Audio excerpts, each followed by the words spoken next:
Hi, everybody. It's Susan again, and here I'd like to talk to you about the Scorpio full moon coming up on the 12th of May. It's a busy one. There's a lot of interesting aspects coming up here. Individually, it can be really interesting and very constructive. It depends a little bit on how you manage your own awareness and your own wisdom and consciousness. But collectively, it can be a bit sticky. There is some potential for eventful and potentially even dangerous events that happen around this time.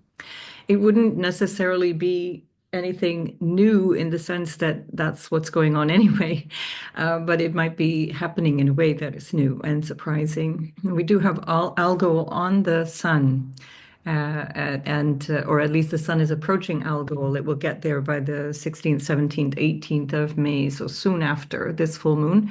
And Uranus is on algol, just like it was in July of 2024. So the full moon itself is happening 12th of May, Universal Time, at 16:55. I use Universal Time because it affects everybody in the world at different times, and if you calculate your time based on the Universal Time, you'll get to your time. So you want to move back in time for North and South America, and you move forward in time from Europe through Asia, or Asia Pacific and Australasia. So, yeah, what to say? It's intense. The moon itself is happening in Scorpio, so we know it's intense. That's a given. And that's at 22 degrees of Scorpio, just inside 22 degrees. And that's ruled by a Mars in Leo. So, Mars in Leo can be extremely outgoing and very funny, actually. It's often a great sign of humor. But I'm not so sure we're going to see the humorous side of Mars collectively. We might more see that individually. But nonetheless, Mars itself in Leo is also very determined and focused on its own goals, its own personal drives and motivations. I'll go through sign by sign and we'll see how this pans out for everybody.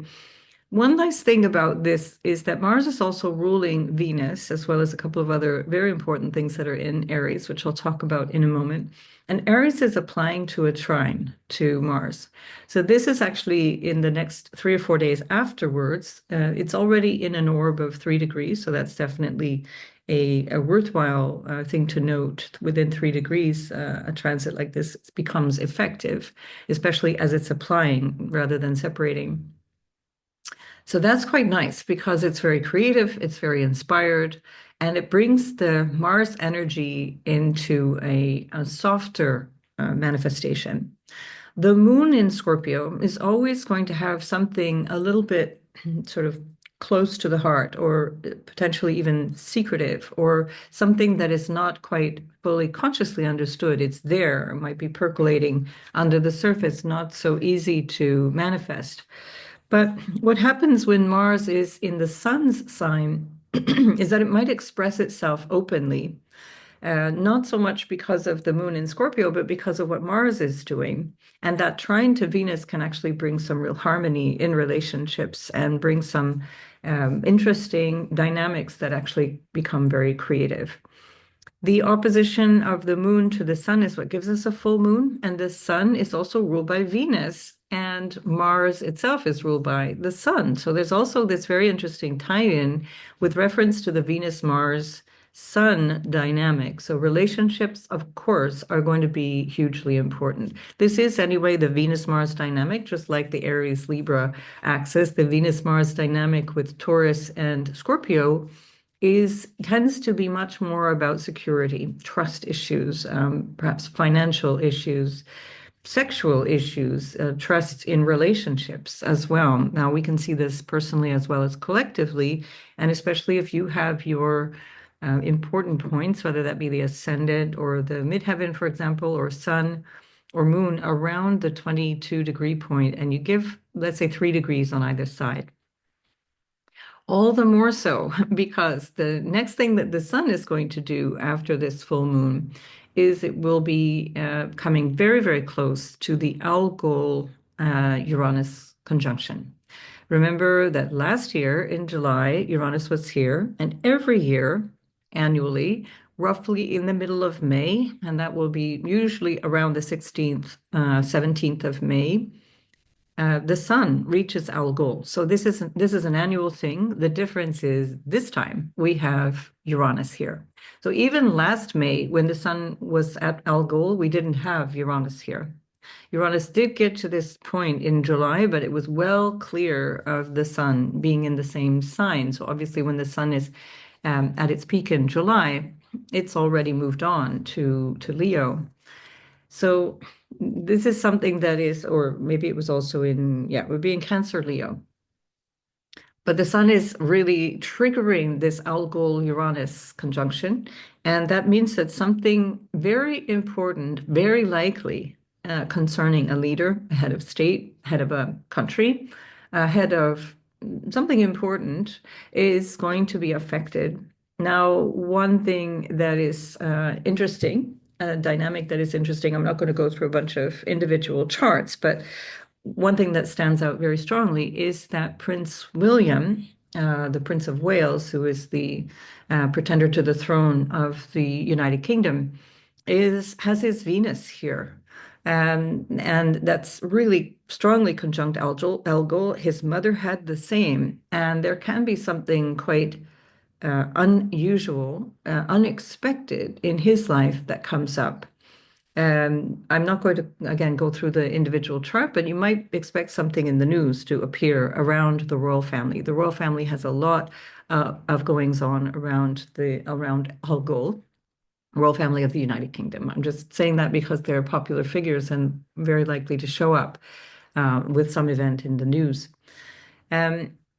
The other thing about this is that you must have a conjunction to within 2 degrees 12 minutes of Algol for that to apply, really. In the traditional way of working with fixed stars, you don't use astrological aspects outside of a conjunction. The fixed star is not like planets. There's no roaming around. That's why they're known as fixed stars. And so it's either going to apply by conjunction or really not at all. It's a very small minority of astrologies who would work with oppositions and squares and trines and things like that. That wouldn't be part of the traditional way of using fixed stars. I tend to prefer that way of looking at it because then we can be sure of the, let's say, the meaning behind it. You might find this retroactively in some interesting charts that there's an opposition or a square. But in terms of understanding the dynamics, stick with the conjunction within 2 degrees 12 minutes. And that's because of the magnitude of the star. So each star, this is one of the higher magnitudes or primary magnitude stars. It's one of the brightest stars in the sky. And you use the degree of magnitude to give the orb of activation, which is 2 degrees 12 minutes. And so we've had now Uranus moving into that field for the last couple of months, but it's here really for the whole month of May. And we're going to find, let me check my dates because I've got so many dates. I don't want to get this one wrong. So Uranus is going to move out of its orb where it actually retrograded on the 1st of September 2024, 27 degrees, I think it was 12 minutes. Uranus finally moves out of that orb less than a week after this full moon. So we're entering into a bunch of cycles of new energy that sparks change. This can be through some kind of disaster or something very upsetting that can be the nature of both Uranus and especially Algol. But it also can be something that is quite clarifying, and that's also the nature of the full moon. So the full moon is a culmination. It brings our awareness to something. And in this case, the full moon that we're looking at, hang on, let me check those dates too, is related to the new moon of the 13th of November, 2023. So you're going back 18 months. So not 2024, the year before. So that was at 20 degrees 43 minutes of Scorpio. There was a new moon here. And this is the full moon related to that. So relating to 13th of November, 2023. So this is an interesting thing to explore. Look at those dynamics of the last 18 months and see this is the conclusion of this. This is something that you are, or I shouldn't say conclusion, it's the culmination. You're realizing something. You're aware now. We are collectively also aware, very powerfully so, of what is going on that really was started in earnest in November 2023. That's going to be, it was reflected at the first quarter moon of that lunation. And that was in August of 2024. So that was the 12th of August for the specific date. And then it's going to be reflected again in the third quarter, which will be January of 2026. Pardon me, February 9th of 2026, February 9th, we will see the things that need adjusting based on what we realize now, how we need to go forward, if it's still working or not, needs perhaps some kind of adjustment. And that will be just before Saturn moves into Aries for the 3 years that it's going to, or let's say by then, 2.5 years that it's going to be in Aries. So we're also at this point on the verge of Saturn moving into Aries. It's going to happen 2 weeks after this full moon. So just after the new moon in Gemini, Saturn moves into Aries to join with Neptune. So we're on the precipice of major change, major realizations around things that are already underway, and we've got to figure out how to get through this. Now, it's unstable energy. This is by definition so with this kind of energy of Uranus and Algol, as well as when planets are on the cusp of change. It's an unstable energy. I will do a separate video on Saturn moving into Aries. That alone is a really important and significant event.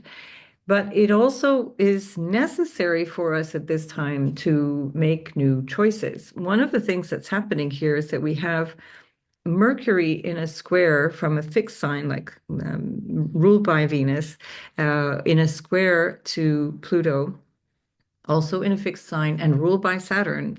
And that Mercury in Taurus is thinking about its values, it's thinking about money, it's thinking about security, just like the sun, uh, reflecting our needs, reflecting what we want in terms of our comfort zone, how we might feel threatened by that, especially with the square to Pluto and Pluto now retrograde in Aquarius. There might be something that we're relating to socially that has us worried about these things. This is part of what we have to factor in this next stage of this full moon, which is that Jupiter is applying to a square to the nodes. And Jupiter is ruling both Saturn and the North Node. So even more significant when the ruler is applying to the North Node in a square. There's something that we need to do with this Mercury-led Jupiter, which is about understanding how we make choices based on what is the best solution for the moment, the most wise thing to do in this moment. This, of course, applies collectively and definitely in our own natal chart, in our own life experience.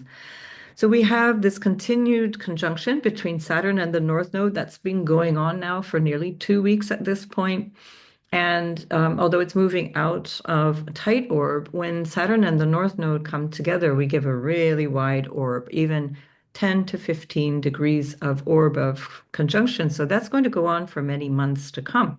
We've already had Saturn in this applying to this conjunction with the North Node for a couple of months now, but the intensity of that was at the end of April and the beginning of May. So here we're still within 3 degrees and 1 minute of conjunction, which is extremely tight. What that means is that we're looking here at how we can focus our effort, concentrate our effort into getting the results that we need to get, into achieving this North Node here in Pisces, and that will again depend on where that is in your chart. And how can we make that last? How can we use perhaps consciously this energy of surprise and change that's coming through Algol, Sun, and Uranus, coming through this potential for, global situation to shift in a way that's beyond anybody's control. Well, not entirely, but of course, in terms of natural disasters, for example, the wars are absolutely within our control. Um, I won't say more about that, but anyway, so we've got to deal with the world that we live in this moment, and we have to use our wisdom to grapple with that change. And this Jupiter is going to have to decide based on a number of different facts and based on this Mercury going really deep with that square to Pluto, trying to understand the consequences of that. This Pluto in a square to Mercury brings about a certain gravitas in the same way that Saturn on the North Node does. It's serious. This is reality, folks. This is where things get real. And now we have this square from Jupiter to realize that the solution is coming through this wisdom, through the Gemini solution. Gemini, in its best form, is coming about with innovative ideas, creative ideas. That's where Uranus is headed on the 7th of July. And while Jupiter is there, there may be too many options. There may be a lot of things to choose from, maybe too much information. But at the same time, there's a quickness of thinking that allows for choice to happen, again, coming towards that North Node that Jupiter is ruling and with a better solution in mind. So Algol itself is going to be a big part of the story of the month of May because the sun then approaches Algol, and that continues this story right through till the 18th of May. Not sure if I'll do a separate video on this because there's so much going on around just the 18th of May, but let's call it 16th to 18th of May, which I feel is like an extension of this Scorpio moon. So let's start with the Jupiter exactly squaring the nodes by the 16th to, actually it's on the 18th of May, but from the 16th through the about 18, 19 May, Jupiter is squaring the nodal axis. And so we have from the Scorpio full moon through to the, let's say, 10 days after that to really grapple with what it is that we're moving towards and where we want to make these changes. So that's that wisdom, your internal guidance, and our collective wisdom, our social awareness. That's also Gemini. Being in a relationship, Gemini is one of the air signs. It's about relational activities in a way that we can bring about the best results for all, which is not always the, let's say, dynamic between Taurus and Scorpio, which is much more suspicious, much more untrusting, much more possessive or testy around relationships. We need to bring the energy to the place of what is in this moment the best use of this moment, in the best case scenario in a tricky situation.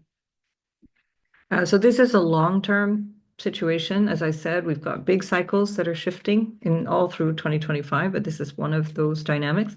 And we also have this need to have a vision for that longer cycle. So while we have this Saturn on the North Node, I've spoken about this in earlier videos, we need to think seriously about the long term.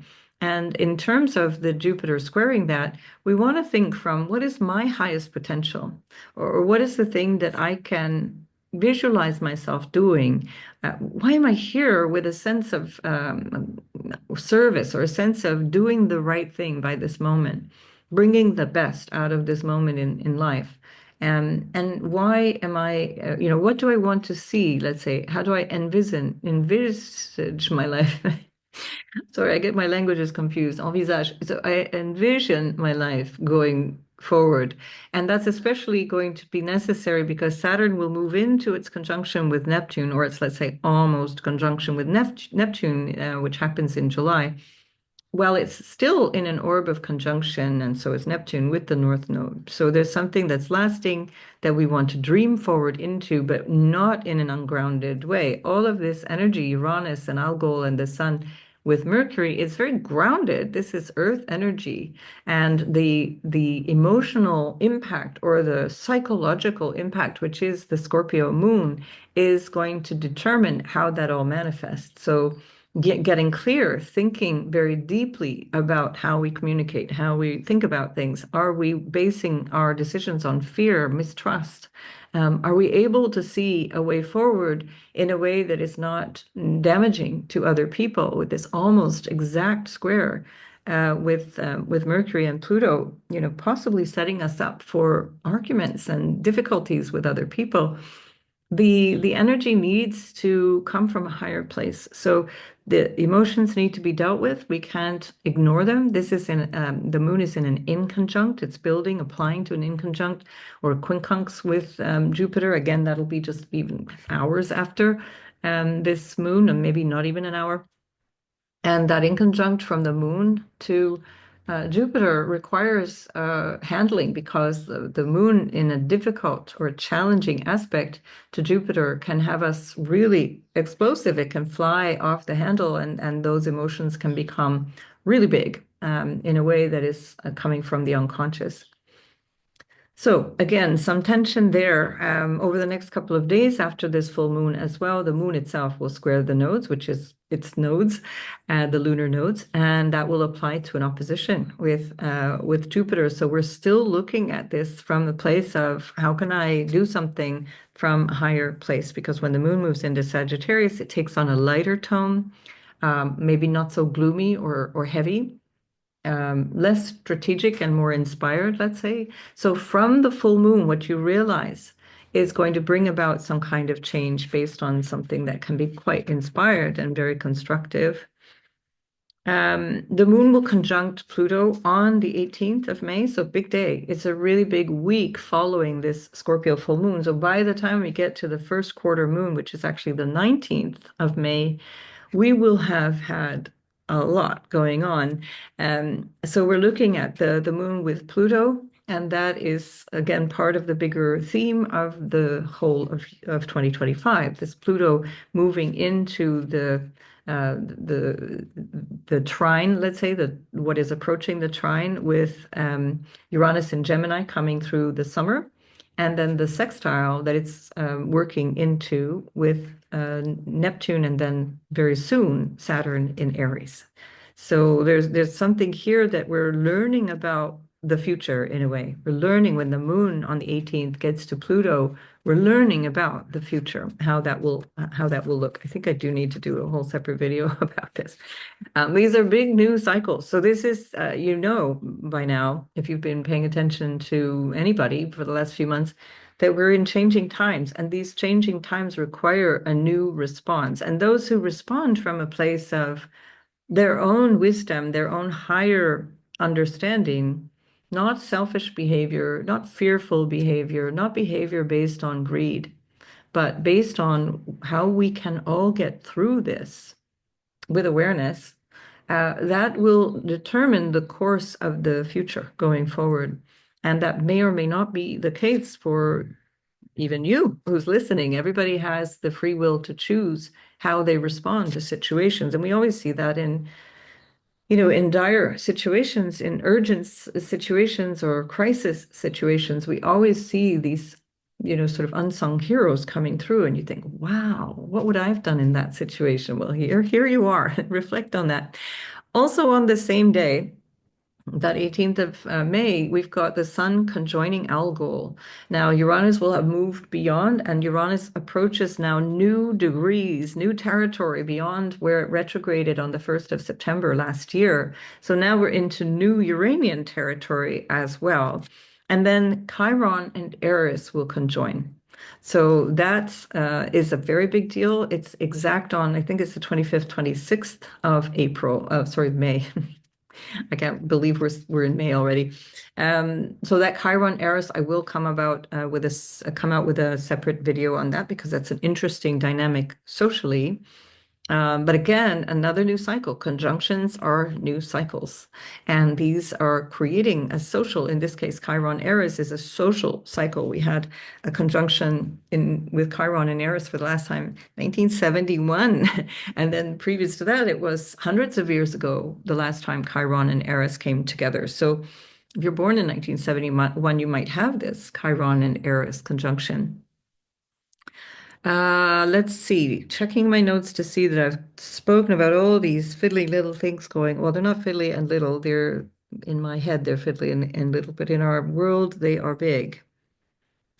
Yeah, just maybe one note about that Mars trining Venus. That is where we can find cooperation through an inspired new way of relating, through an inspired new way of being, taking action based on a higher principle, based on integrity. That's also Mars in Leo.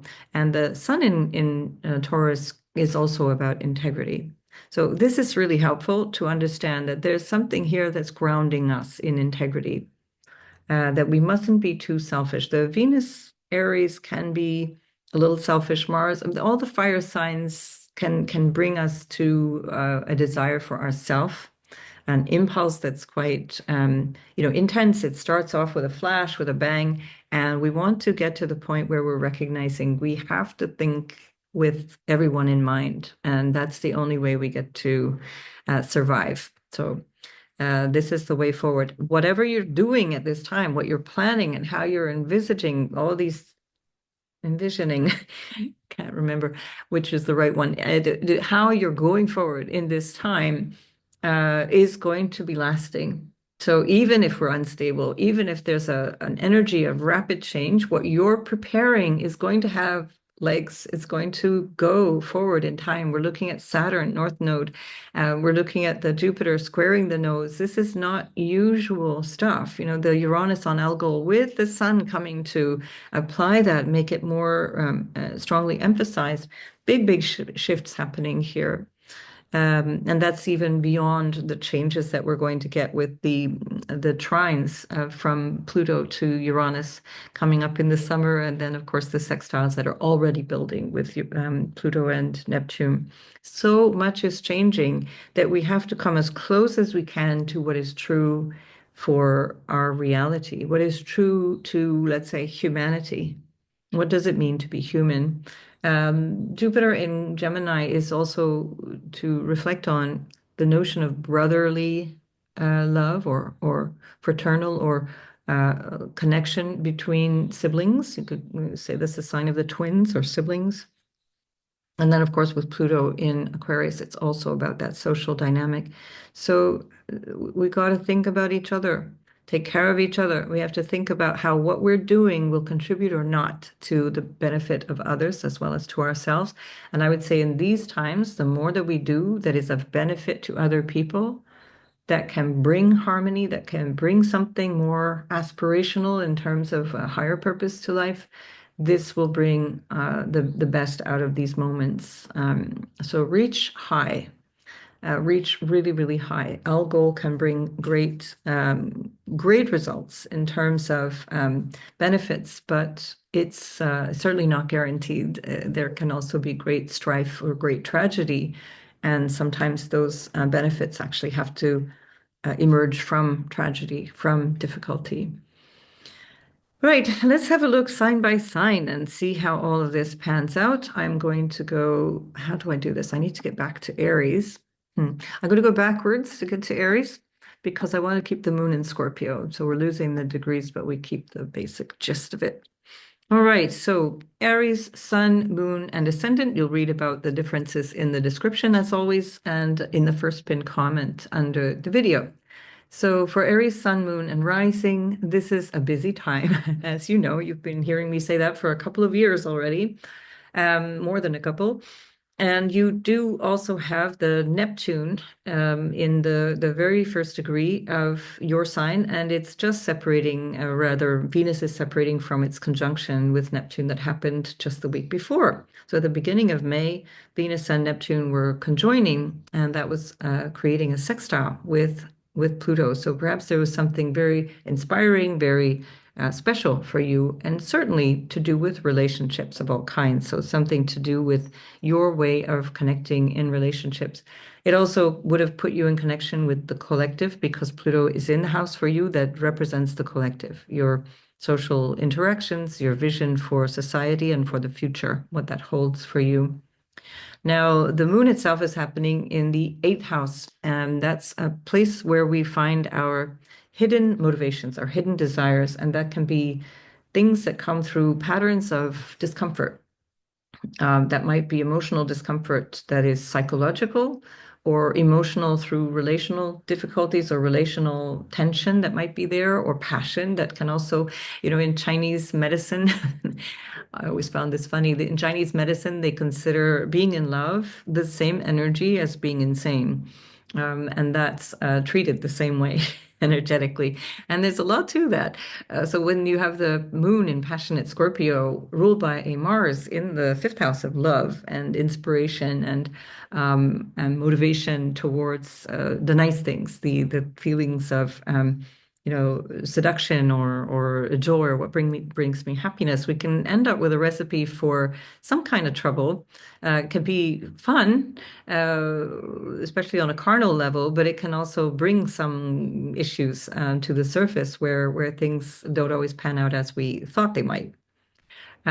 Here with Mars also being your natural ruler, Aries, this is even more important. So Mars in the fifth is about being impulsive. It's about reaching into new opportunities. The eighth house itself is not just that psychological area of your life and the perhaps issues that might relate to family trauma or family difficulties or things that you might have collected from other people that are challenging you, but also it's about money. And the fifth house represents that kind of entrepreneurial dynamic. The Sun, Algol, and Uranus are in your house of money, along with Mercury. And Mercury is ruling Jupiter in your third house of commerce and exchanges with people or interactions with family members, extended family members. So maybe there's something here that needs your attention around money. You're realizing some aspect of your life, whether it be shared resources of some kind or where you are struggling around intimacy and trust issues. Second house is what supports you, and that's been iffy for the last few years, 6, 7 years already.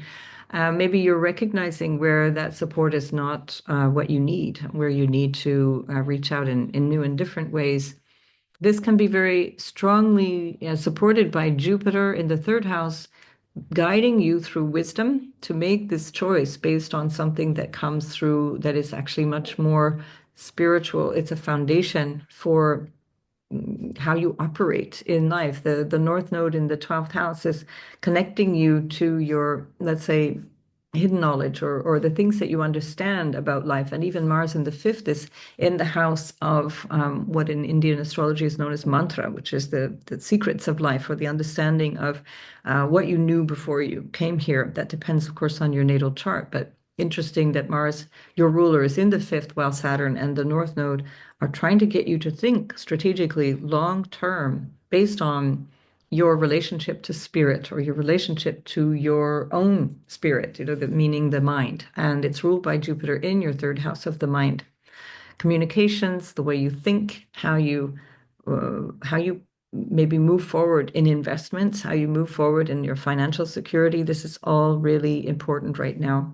Something about this moment in time also requires you to reflect on how you need to change your everyday life, how you might need to change your relationship to obstacles. You've got Uranus in a trine to the South Node. Uranus is in a sextile to the North Node. I forgot to mention that in the beginning, but that also is shaking things up based on whatever is going on in this middle part of May, or let's say maybe the second half of May. Let's say all of May, for God's sake, but especially when we get to this full moon. Time to really think in a more strategic way about how you interact with people and how you connect intimately with people. And by that, I mean, how can you trust? How can you build a sense of trust? Are you able to be trustworthy yourself? And to recognize that that will reflect in how people relate to you. So very, very dynamic time for you, Aries. This is a really rich month, very important because Venus is still in your first house all the way through the 6th of June when she moves into that second house. And then you'll start to see how you can manifest the things that you've decided about right now. So busy, busy times. And then Saturn, of course, moves into your sign by the 25th. I will do a separate video about that. So good luck with all of that, Aries. I'll see you in the next video. So Taurus, you're very much in the spotlight here as the moon is in your seventh house of relationships right across from you. And so there's the dynamic of relationships. It's very strong, sun, moon, or rising in Taurus, it will apply. And you have this need now to understand where you might be dealing with something that you don't feel comfortable with or that you need to reflect on. How do you need to change? How might you change anyway? And then that will show up in your relationships. There's something about your vision for the future and your relationship to money overall that is extremely important right now with the North Node Saturn in the 11th house of your your future or the goals that you have long term for this life, as well as how you connect socially and the gains that you earn from the money that you might, money you get, especially if you run your own business or if you're doing your own thing. And this might be part of this overall dynamic here with the moon in the seventh, because that also is a house of business. It's a house of connecting with people in a business dynamic. Jupiter is ruling the North Node and Saturn in your 11th house of the gains and the people you connect with from the second house of money and values. So you do need to reflect on those values. And here we have the square from Mercury to Pluto, which is about you, how you think about things, how you express all of that, how you relate to all of these possessions, and how that might affect your social status, or how perhaps on conversely, the social status and your career obligations or social obligations or the conduct of authorities is affecting you and what you need to do about that. And that's, of course, affecting this Jupiter because it's ruled by the Mercury, and then that Mercury is ruled by Venus, which is in a trine, fortunately, to Mars, which is ruled by the sun in your sign. So especially if you have your birthday around this time, let's say between, I don't know, 11th, 10th, 11th of May through 20th of May, very, very significant time for you. This will be a year you will absolutely remember, and go back to November 2023 and reflect on that moon as well, because something similar, but absolutely not as charged as this moment, started. And this is where you're seeing the results of that. So it might be again about relationships, business partnerships, career choices, or even what's going on at home or psychologically for you, because Mars is in your fourth house of what causes you to feel secure, how you feel psychologically, connecting you also to your ancestors, lots of potential connections back to ancestors uh, and the unconscious. So the fourth house is your psychological foundation, your emotional foundation. Be careful of being too testy because, and if you go back to the end of April, there was this opposition between Mars and Pluto that may have already got you into a bit of hot water, maybe. But nonetheless, it's finished now. Mars is now moving into a trine, or it's Venus rather is moving into a trine with Mars, so that can smooth out whatever rough edges were there. So exciting times, Taurus, but you're going to have to get comfortable with change in a way that might make you uncomfortable about your values and your possessions, things that might usually bring you comfort. There's something rocking the boat here for you. Think big, think in terms of your highest values, and think in terms of the connections and the flexibility, let's say, around how you interact with people based on your values. That will bring you the lasting change that is going to be the most supportive for you. All right, Taurus, good luck with that. I'll see you in the next video. Gemini, of course, you still have Jupiter in your first house, and that Jupiter is squaring the North Node. It was just squaring Saturn a few weeks ago. Actually, not that long ago, a couple of weeks ago. And so your career, your vision for yourself out in society, what your legacy might be, how that might feel to you, it's all here. It's all being based on your choices and how you show up.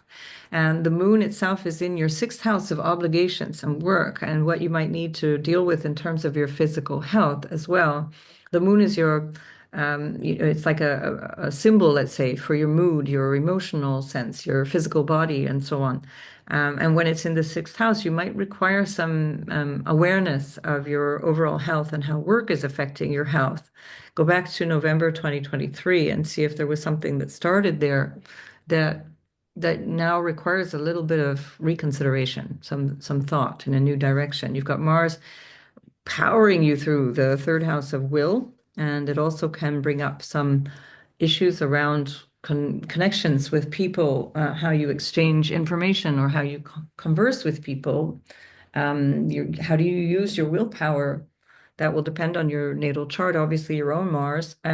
And so that's also creating a strong dynamic here as well. But it's in a trine to Venus, who's in your 11th house of your future, the vision that you hold for your future, society, how you connect socially. Um, that's the thing about Gemini. You've got Mars, Aries on the 11th. So you do you. That's a very Gemini thing. You kind of just do you. Your relating style is very individualistic, and that's also why Gemini can kind of float through things. This is a time for you to bring as much of your self-awareness as possible to a higher level to bring you the best results. We've got Pluto in the ninth house squared by Mercury, your ruler, in the 12th house. So we need to think in terms of bringing a, let's say, spiritual vision to why you think you're here, or the way that you're relating to whether it be, spiritual or religious or political ideology, how that's affecting your deeper awareness of life. Lots of activity going on in the 12th house for you at this time that might also be related to something that you realize you need to be more aware of in terms of self-undoing. It can be that there's something that you're now dynamically aware of with the algol conjunction to Uranus. Go back to July 2024 to pick up on that, maybe even August. Yes, definitely August. So July, August, even September 2024, you might get some inkling of what that was all about. And it's coming back. And this time it's in a sextile to the North Node. So whatever's going on in your realization, is there something you're doing that's preventing you from succeeding? Or is there something that you're doing that you need to do more of or do in a new way that is going to bring you to that success?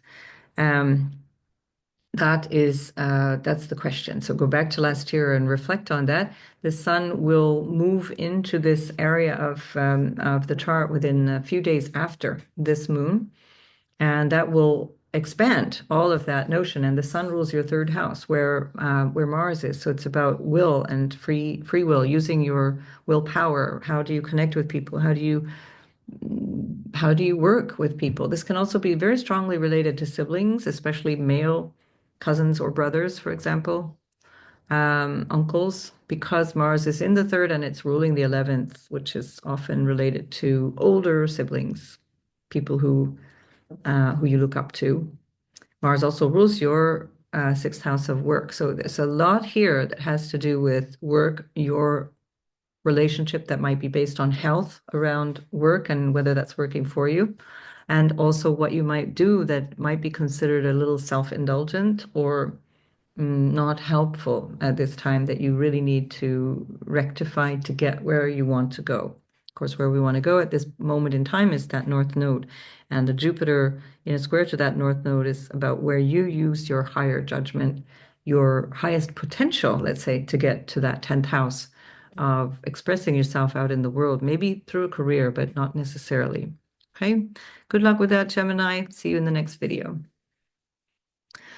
So Cancer, of course, anytime there's a lunation, it's your ruler that's being affected. So your ruler is currently in your fifth house. It's ruled by Mars in your second house. And when we have the full moon in the fifth house, it's bringing your awareness to what makes you happy. Maybe also love relationships, romantic relationships, or connections to your children, something that might have to do with your creative process. And does that involve something to do with how you operate through your value, your personal value, or finances? There's a lot of dynamic here around money for Cancers. Mars rules your 10th house of your career, and it's in a trine with Venus, which is now in your 10th house until the 6th of June. So this dynamic is going to be emphasized even more strongly by the end of the month when Saturn moves in there. And it's based on the Saturn and North Node conjunction in your ninth house, which is about why am I here?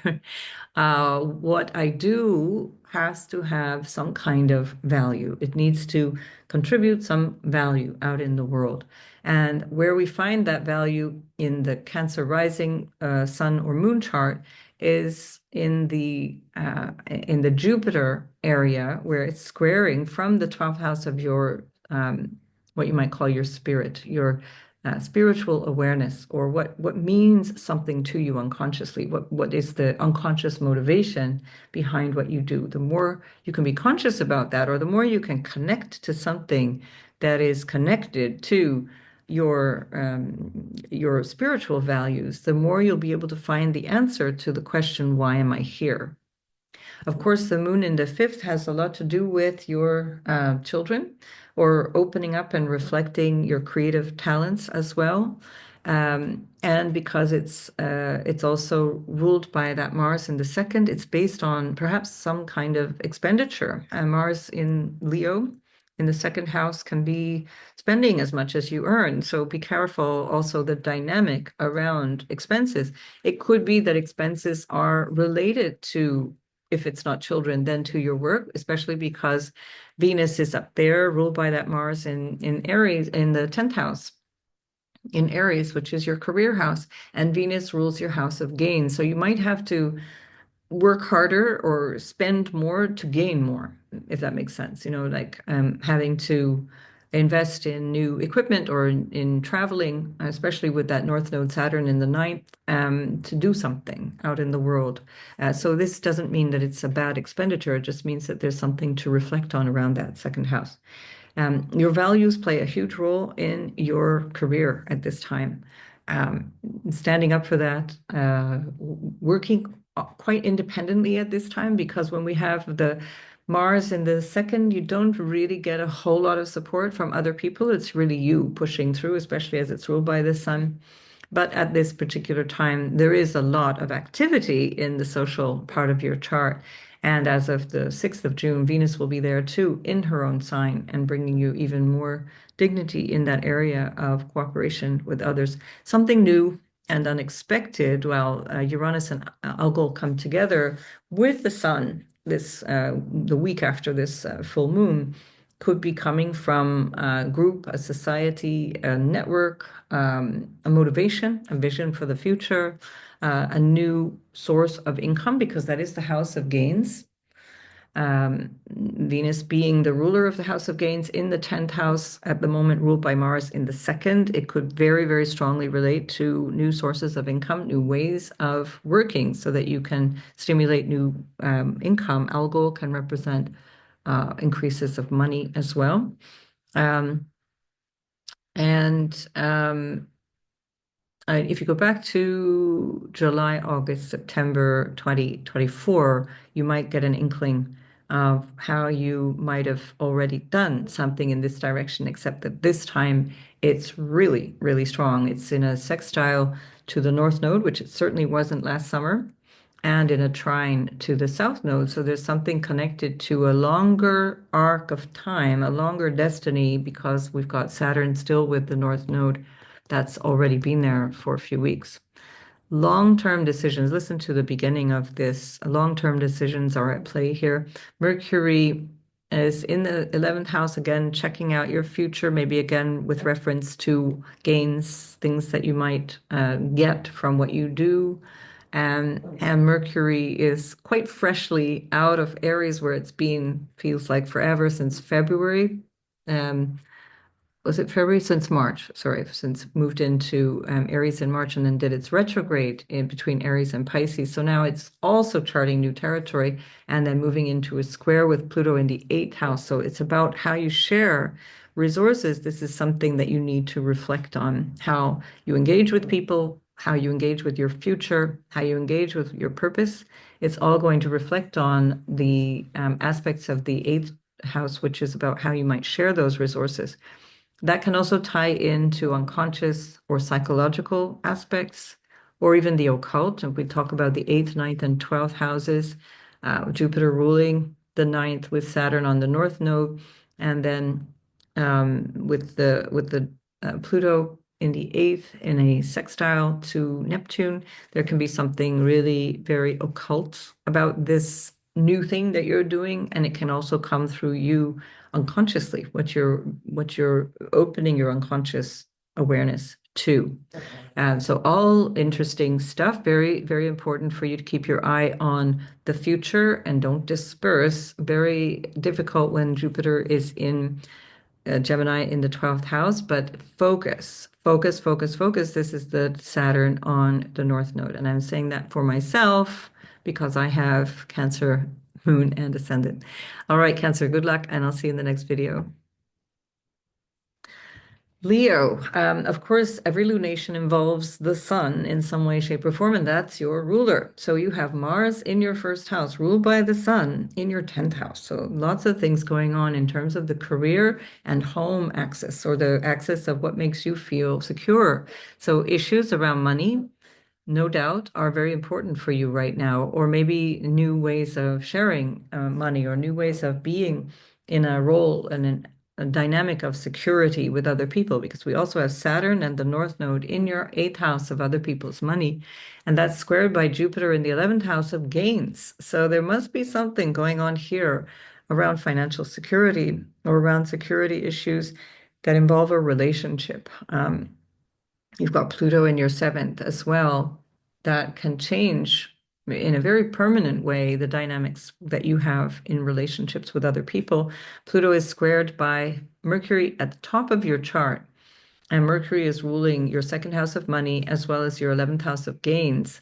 And it's ruled by Venus in your ninth house of the higher vision you have for life, connecting you to potentially your father as well, or father figures like counselors and people who give you advice, or teachers, but also your sense of purpose, your higher purpose. And that's in a trine to Mars, which is in your first house. So something really lucky or helpful can come out of this time. But you've got to take it higher. You've got to take it to the most optimal vision that you have for your life. And it has to do with how you're going to leave a legacy, or what you do in your career, how you engage socially, how you connect with people socially. And it's going to be very different. Go back to July, August, September, and see how this may have played out last year. It's just an inkling of how this will play out because so many other aspects of this time have changed. But we're looking at just the Uranus algol, like I said in the beginning. Definitely listen to the beginning. So your ruler, the sun, of course, in opposition to the moon, creates the full moon, and your focus is on security. Your focus is on that fourth house area of the foundation for what makes me happy. How can I feel myself being more secure? How can I feel myself being more grounded in my life? And this is the big issue here, is how to reach out into your higher purpose, into something that might be possibly esoteric, or it might be something more spiritually founded that takes you where you need to go. There may be a new way of feeling your intimacy as well around this Saturn and North Node, with especially with the effect of Pluto in the seventh. You may have a realization around how relationships need to change for you, and you're going to step it up because you've got Mars in the first house. So you're taking action based on all of these different outcomes that you want, whether it be for your security, Mars ruled Scorpio, where the moon is, or for your sense of purpose and how you want to reach out into a bigger, wider world. Certainly, that's what Jupiter is also talking about here in the 11th house. All right, Leo, you do you. Often Leo is very shy, especially Leo ascendant. And so that can be, you want to work through your relationship to your father, or to the strong male figures in your family, and work through how you related to them so that you can come into your own relationship to your solar self. All right, Leo, see you in the next video. Virgo, you have this new moon in your third house, which is a really interesting dynamic around how you feel about your choices or about your aims and goals around this time, connecting you to how you communicate with people, how you engage with people. maybe the need also to be more aware or strategic when it comes to conversations. This is, you've got this Mars in the 12th house, so there can be a new awareness or a need for more awareness around your unconscious processes, around things that might undo you, things that might challenge you, your well-being, your peace of mind, your health, for example. But it also could have something to do with faraway lands, like foreign lands, and that, of course, can also apply. The 12th house can be places that are far, far away, and that's where you have Uranus with Algol and soon the Sun, and the Sun is opposing the moon, which also represents home in the third house. So there might be a dynamic here around a desire to move.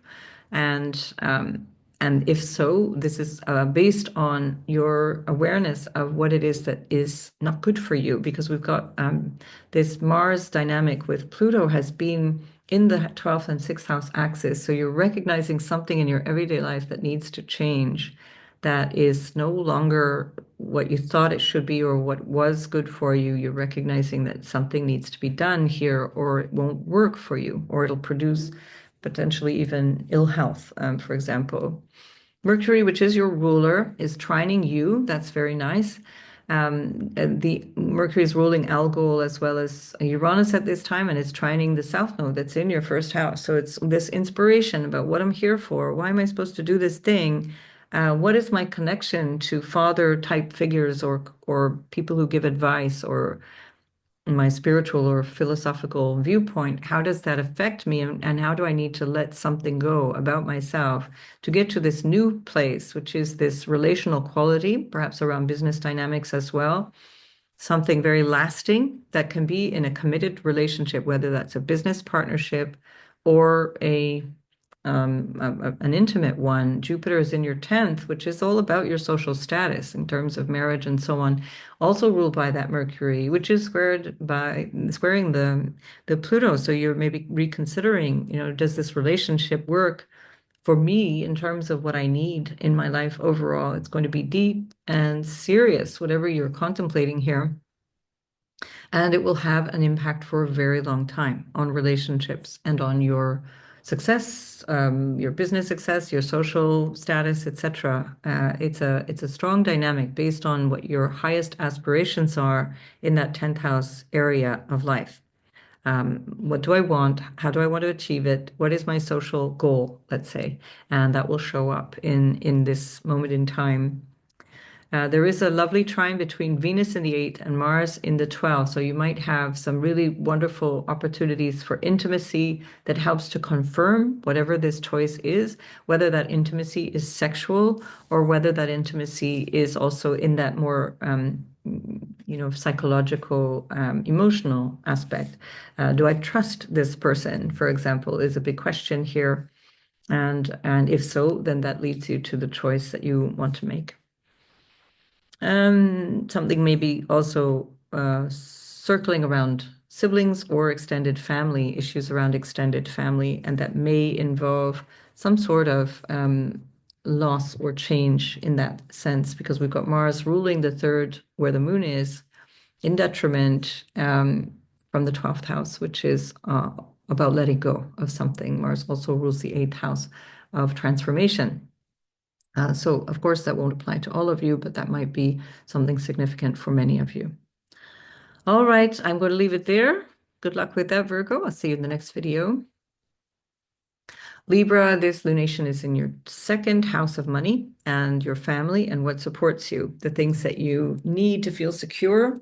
And that is in the axis of money, the axis of sex as well, the dynamics around sex and trusting around those things. Second house, 8th house, where we find the sun approaching Algol, where Algol is already in a conjunction with Uranus. And so your ruler Venus is right across the way, ruled by this Mars, ruled by Mars, which rules this lunation. And Mars is in your 11th house of your vision for the future, things around money again. So this could have something to do with finances that come to you through other people, or that you need to adjust your vision or your dreams based on relationships and the dynamics in relationships.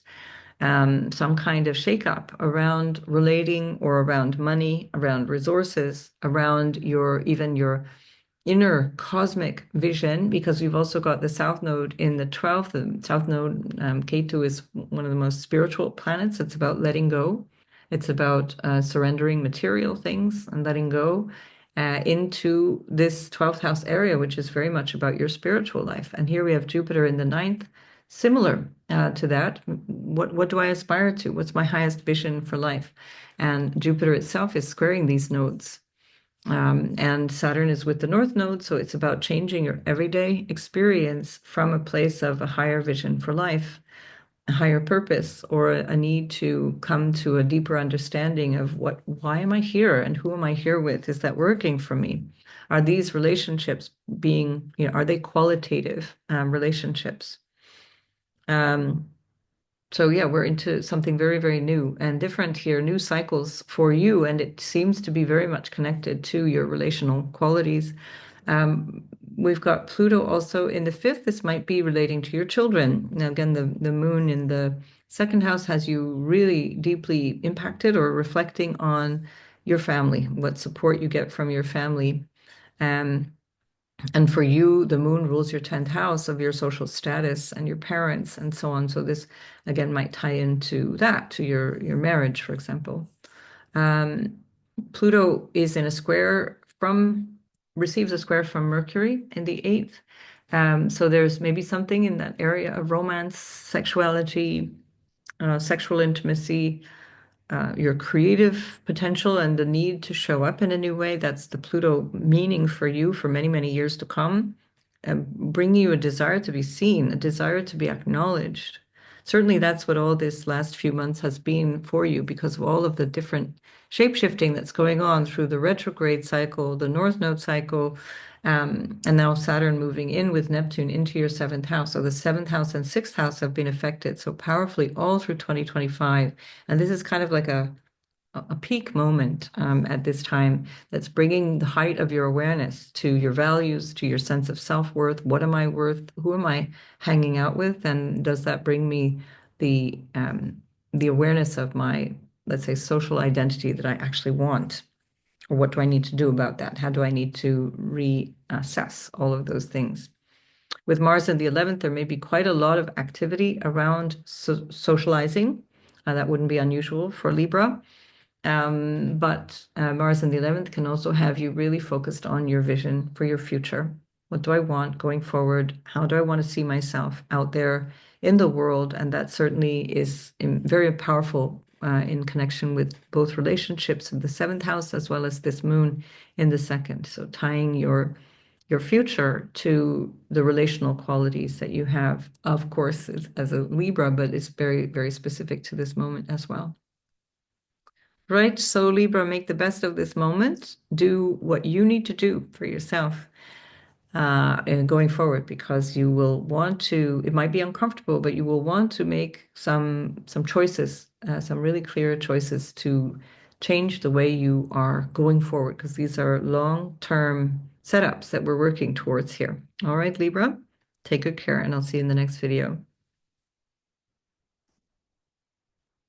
So Scorpio, this is your full moon. And if you go back to, what did I say, 13th of November, 2023, that was the new moon in your sign, sun, moon, or rising, that is now being reflected so that we're seeing the culmination of this last year and a half for you.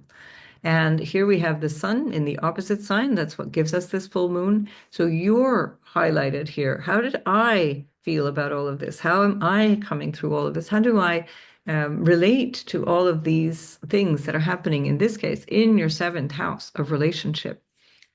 Issues around the trust, the feeling of security, the feeling of what needs to change, perhaps psychological issues as well, especially as Pluto, which is your contemporary ruler, is in your fourth house. And Pluto itself is ruled by Saturn, which is with the North Node. And so there's something here in terms of what makes you happy, what you want to move forward in life, or how you want to express that, that's going to be long lasting. Could it be a new relationship dynamic, or could it be a need for relationship, a need that you're recognizing now and that you realize that you yourself have to see differently? Jupiter in Gemini is in your eighth house, and that's all about intimacy. So there may be something that's ongoing that you're recognizing needs some new vision, or you need to have a new way of looking at all of that. It's all about the eighth house, things to do with transformation as well, the occult, everything that connects you to the mystery schools of life, or could be psychological and emotional intimacy, not necessarily sexual as well. Bonding with friends, for example. And that's ruling, the Jupiter in the eighth is ruling the North Node with Saturn in your fifth house. And so this also could connect you to something to do with family and children. Jupiter rules your second house of family as well. Um, so there's a whole big dynamic here that is changing you and how you feel about things, or bringing to your awareness how you feel about things. And it's going to have an impact on your higher ambitions or your social status. You have Mars, your ruler, your traditional ruler, the one I prefer to use, in your 10th house. And that's really aspiring to something. It's aspiring to new ambitions. It's aspiring to a whole new dynamic of goals in your career or your social status. And that aspirational quality can be impacted by how you are recognizing what you need and how you feel about that. With the Saturn North Node in the fifth, what brings me joy? How do I express myself through my simple pleasures in life, or my need for more pleasure in life? And am I understanding the impact, pardon me, of my family or my lineage or my household on my happiness? And that's the Pluto in the fourth. What needs to change around any of that? It's being squared by Mercury in the seventh, which is about relationship. Something might need to be said around relationship. All of this will lead to this whole new way of your everyday showing up, as Saturn will move into the sixth house of your everyday and change your life in a dramatic way. So relational dynamics from last year, July, August, September 2024, will have also come to this point. Sorry, just a minute. Lots of talking here. And so this might be part of the bigger story that you need to reflect on. Okay, so make the most of this, go back a year, see how it's affected you then and how it's still affecting you now. And now you got to deal with it. Okay, Scorpio, see you in the next video. Sagittarius, this is happening for you in the 12th house of spirit. That might connect you also to traveling, faraway lands, places at a distance, or people at a distance. It could be your psychological state. Mars rules this full moon in Scorpio from your ninth house of your higher vision for life. Sorry, let me just take a break here, and I will resolve my cough. Just a minute. Right, I'm back with my voice. Right, so for Sag, Sun, Moon, and Rising, this moon is happening in your 12th house, and that's your unconscious area of life. As I was saying, it's connected to foreign lands or foreigners, and especially so because Mars, that rules your 12th house, is in the ninth house, which is also foreigners. It's more like people that you might meet that are foreign, or people that come from a faraway land. Doesn't necessarily have to be a foreign land, but maybe one coast to the next if you have a big country. Um, and it can also be very much to do with your spiritual life, because the ninth and 12th also, in the sense of far away, it's not in the material realm. It's not what's here in front of your eyes here. So there's something that's really churning in your visionary side, in your visionary self. This is also true because your ruler, Jupiter, is ruling the North Node in your fourth, where we also find Saturn. So there's a lot that's been going on for you for quite some time, over 2 years now, with Saturn in your fourth, and since January with the North Node in your fourth, where your home life or your foundation psychologically or emotionally for your life has been really uppermost on your mind. And at the moment, with the moon in the 12th, there's a lot of reflection on the sense of how you feel about things spiritually, or how you connect to your unconscious mind and your unconscious motivations. Jupiter has been for almost a year now in your ruler, Jupiter, has been in your seventh house of others, the relationship that you have with others, and is building to a square with this North Node in the fourth. Of course, it squares the whole node. The South Node is in the 10th. So something to do with your sense of why you wanted what you wanted, or the ambitions, career goals, and achievements that you wanted just doesn't fit any longer. And much more of your attention is going to what you personally need, how you need to deal with anything that is not stable, whether it be housing or your your mental or emotional state, or your home life, family life, and this kind of thing. It's all maybe even connecting you to your family of origin, or the family that you have now, and how all of that is playing out in your life right now through relating in some way. This could be potentially connected to a business partnership, of course. As always, the seventh house is a business house, especially as you've got Gemini there connecting you to Mercury, and Mercury currently is in your sixth house of work, your everyday work. So perhaps this whole dynamic is really more about your everyday work situation, but it can also be the axis of health, mental and physical health. So the sun, which is in opposition to the moon, which brightens up the moon is the reflection of the sun, it's in the sixth house of your everyday health. And here we have Uranus with Algol, and the sun is approaching that in the week after this full moon. So there's something new, surprising, different, an awareness or realization or a crisis that might come up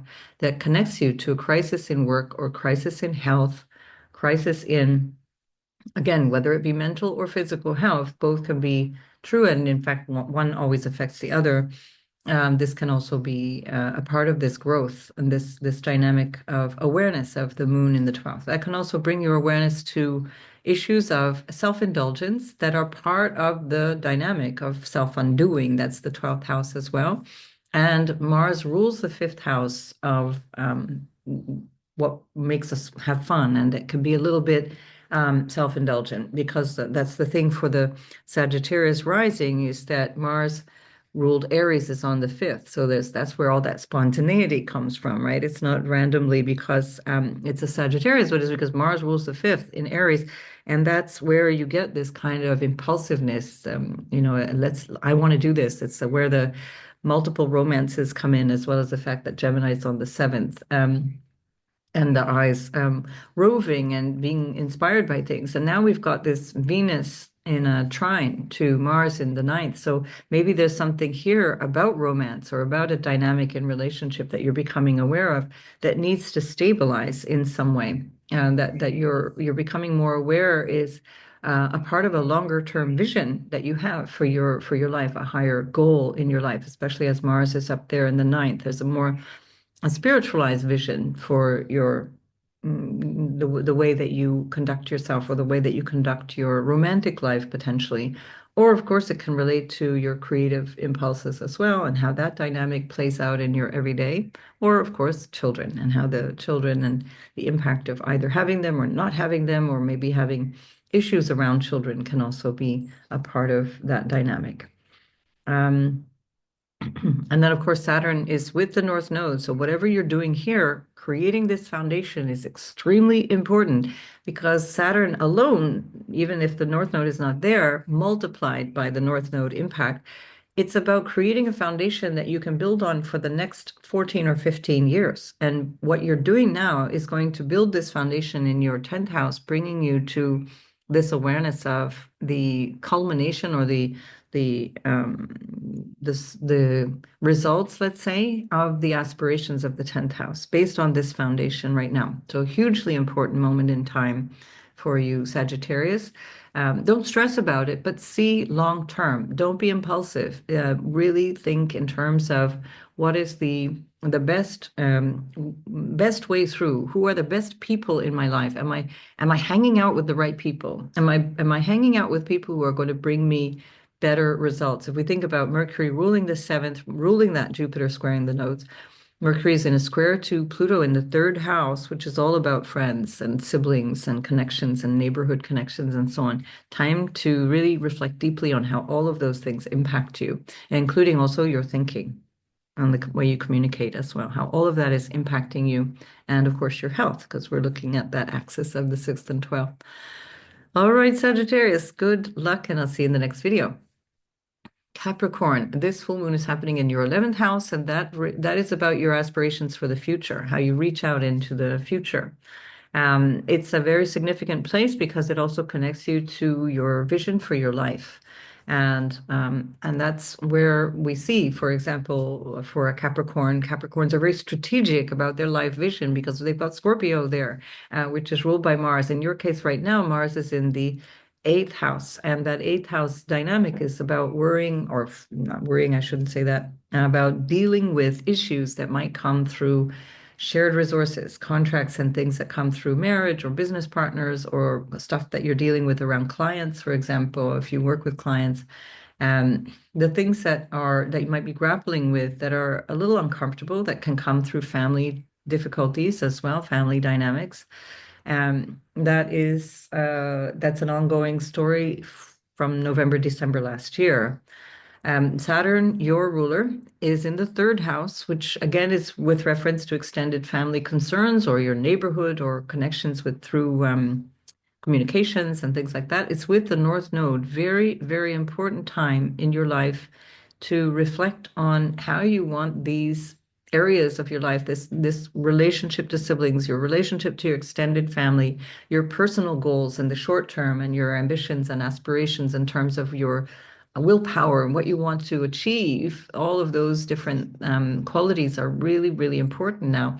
And the choice point or the thing that you need to be wise about is your health as well as your everyday experience. So whether that be your everyday diet, let's say, that how you're eating, drinking, whatever, or how you're operating every day. How much are you working? Are you working too much? It's a very typical kind of dynamic for Capricorn. Overworking can be part of your day to day. And so this can be something that really requires your attention, your thoughtfulness here, so that you can bring more long-term vision into this third house of how it feels to be in this dynamic of your day to day, let's say, the everyday busyness. Is it enough? Is it too much? Is it bringing you the results that you want? Sorry, the doors are blowing open here. Let's hope they don't blow closed. Right. And so that's your ruler telling you something very important about your third house. It's about how you strategize and think about things, communicate about things, how you deal with your resources, of course, because it's the third house in terms of a commercial impact. And you've got Pluto in your second house, ruled by that Saturn. Again, financial resources, your own sense of self as a resource, your family and connection with family. And then, of course, we also have Mercury from the fifth squaring back to that Pluto. And with the whole bigger dynamic of this moment in time, it's time to think really seriously about what will make me happy. Life is not always about the drudgery. You have a right to be happy. And this is also part of this bigger questioning here. What do I need to be happy? How is that security that I need or want helping me or not in terms of my happiness?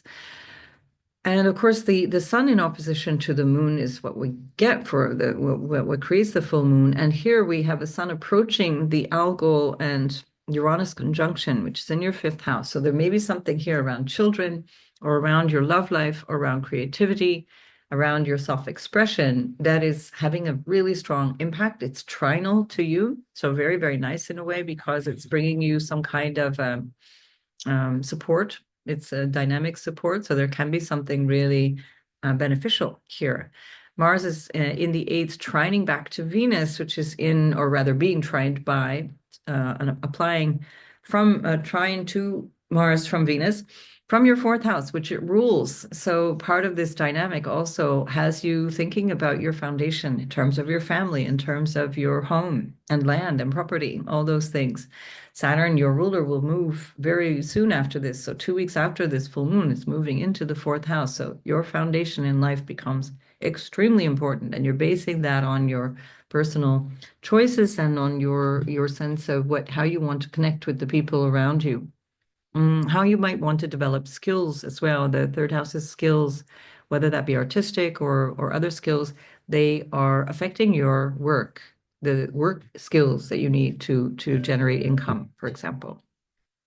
So that moon is showing up in your house of who you socialize with, how that matters to you in terms of your vision for the future, and how you connect to that vision of your future. How do you feel about the future? Are you feeling secure or insecure? Are you feeling that you can trust the people around you? Do you want to move? Do you want to change the dynamic of your community because you're no longer feeling connection with the people around you? That this would be the time to take action based on all of those things.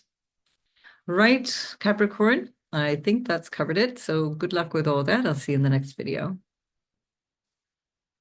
Aquarius, this is happening, this full moon is happening in your house of career and your ambitions overall and your social status and so on. So this is bringing you a lot of awareness around issues that might entail things to do with your marriage, for example. You do have the South Node in the 8th house of marriage and transformation. There's a need for things to change.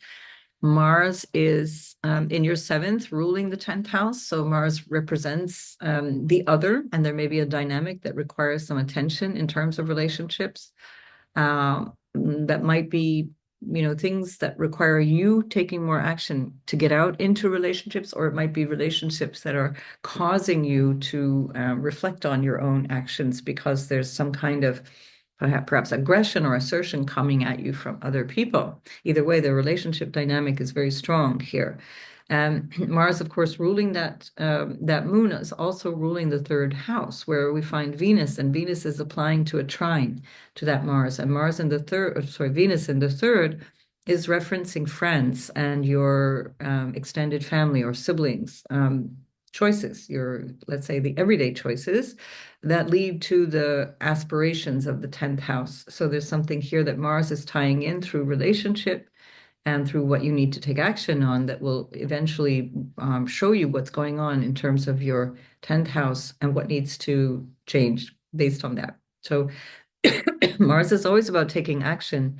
And when something is reflected in the 10th, when that's showing up as something you're realizing, the action required is in the dynamics of relationships or business partnerships to get where you want to go in that 10th house way. Jupiter is about to square the nodes, and it's in your 5th house of what makes you, how you express your happiness and creativity, what brings you joy around perhaps children or around love, relationships. And that's calling back to your 2nd house of family and money and resources and what you can bring to the table as well as a resource. And that's where your ruler, Saturn, is currently. It was squared by this Jupiter a couple of weeks ago, and now Saturn is still in conjunction with the North Node, which itself is being squared by Jupiter for the next week after this full moon. So a really big story here of finding the wisdom in the things that bring you happiness, in the things that you are creatively expressing. Your creativity, that's one way of saying it, your creativity is going to bring you the security and the support you need from the 2nd house.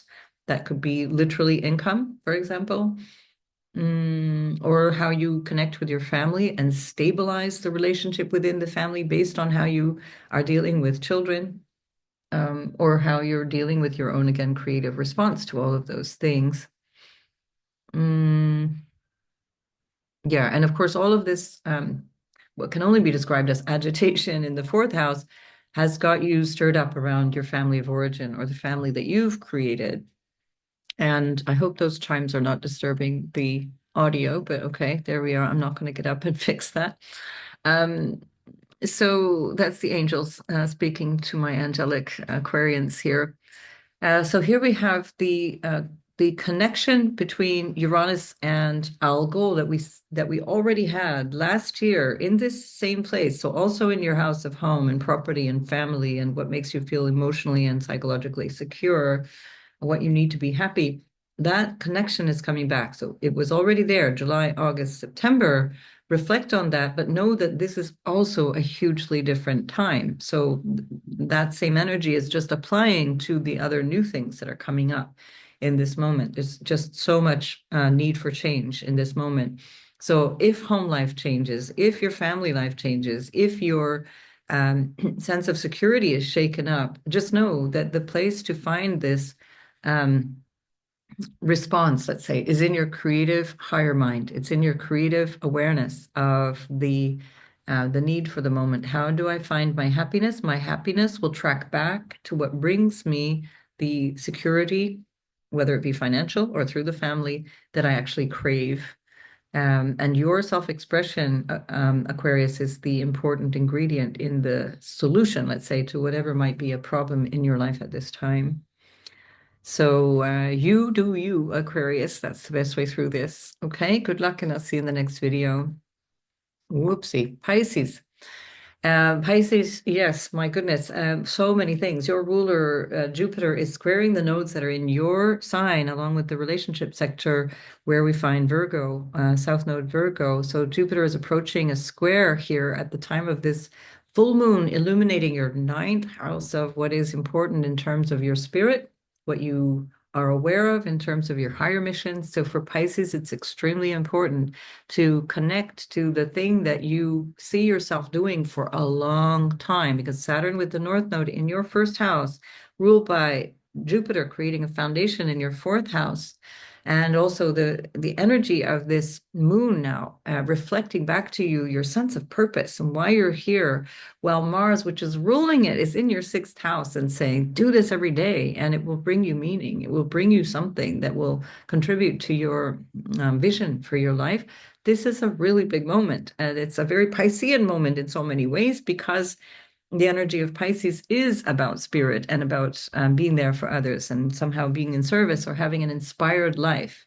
And this is saying, make it happen, make it real, do something that creates the stability that you need to give this legs. Now, your inner psychological nature, your ancestors, your emotional foundation for life, and also the literal foundation for life, your home and property and so on, is very important. It's the key to understanding how to get to this place, this new you that is transforming yourself over the long run here. And the vision and the awareness of that ninth house, the higher purpose or the knowledge you might need to share or learn, is all part of this dynamic. And of course, you've got Algol with Uranus in the third house. So the way that you express yourself, your neighborhood environment, your sibling relationships, your relationship to, if you work with commerce, for example, or using skills, developing skills, or the way you communicate, or the way that you might write, for example. This can be very much about publishing and writing, and I should have said that for Cancer as well. Also true, but this can be about writing, publishing new blogs, new books, new things like that, that you're aware now, I want to put this out there. This can be part of that dynamic as well. Mercury is squaring from the third house of connecting with your local space and connecting with your thinking and with your opinions and ideas about things, your aims and goals and ambitions. It's squaring Pluto in the 12th. So there's something here that you're recognizing either from the unconscious motivations, from family stories, from ancestral stories, or from faraway lands, or your spiritual connection that you must speak about, that is intense. It keeps you up at night, makes you think deeply about things, and that will take you to this longer term change that you're undergoing now. As Jupiter is also squaring the nodes at this time, there's something very significant, and the answer is in Jupiter. Jupiter, by the way, on the 9th of June, so just a month, less than a month from this lunation, moves into your fifth house, giving you an extra boost around your creative expression, around your potentially your love life and so on. I'll do a separate video about that. But this is you're on the precipice of a big change. Make it serious. Take yourself seriously. Master yourself. Don't let yourself get carried away with dynamics that have you um, maybe what the word is dispersed in areas where you need to put your attention, right? So where the Mars is in the sixth house, you're going to put a lot of effort in your everyday, perhaps also a lot of effort in understanding patterns of behavior that will support a longer term growth through that vision, through the second house of money, and Mars is trining Venus, which is very supportive from the sixth house. So that means that the effort you put in, the work that you put in, the dynamic energy that you put into your everyday life, your work, your responsibilities will all pay off. So this is the time to take all of that very seriously for the long term. Okay, Pisces, have a good one. I'll see you in the next video. Thanks for being here.